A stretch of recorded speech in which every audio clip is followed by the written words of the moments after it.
আসসালামু আলাইকুম। 26 তারিখ শনিবার সকালে আমাদের একটা সমাবেশ আছে সরুদ্দি। তা আমি চাই যে যেখানে আছেন এখানে সবাই সরুদ্দি যোগ দিবেন। আর বিশেষ করে কিছু খবর পেলাম, কিছু নিউজ পেলাম, কিছু ইহুদিরা চায় না আমরা এই সমাবেশটা করার জন্য। তা আমি চাই আমরা মুসলমানের পক্ষে নিয়ে এই সমাবেশটা করতেছি। কেন? আমরা হলো মুসলমান। তা আমি চাই আপনারা যারা ইহুদিরা আছেন আপনারা এই কাজটা কোনো বাধা দেন না। আমরা তো মুসলমান পক্ষে দিয়ে এই সমাবেশটা আমরা চাই করতেছি। তো দেখেন আজকে ফিলিস্তিনে যে আন্দোলন চলতেছে, যদি আমরা প্রতিটা লোক যদি ঘরে বসে থাকি তাহলে কখনো এই আন্দোলন থামবে না। তা আমি চাই আপনারা যে জায়গায় আছেন একটু মোকাবেলা করেন। আপনারা বাধা দেন কেন? কোন কারণে বাধা দেন? আমি তো এই জিনিসটা বুঝতেছি না, আপনাদের বাধা করতেছেন।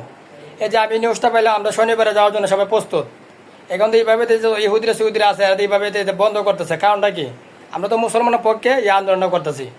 ঠিক আছে, যারা যারা যে জায়গায় আছেন যে ভুলটা করছেন আর ভুলটা করেন না। সবাই শনিবারে সরুদ্দি উপস্থিত থাকবেন। এই বলে আমার কথা শেষ করলি। সবাইকে অসংখ্য ধন্যবাদ। আসসালামু আলাইকুম।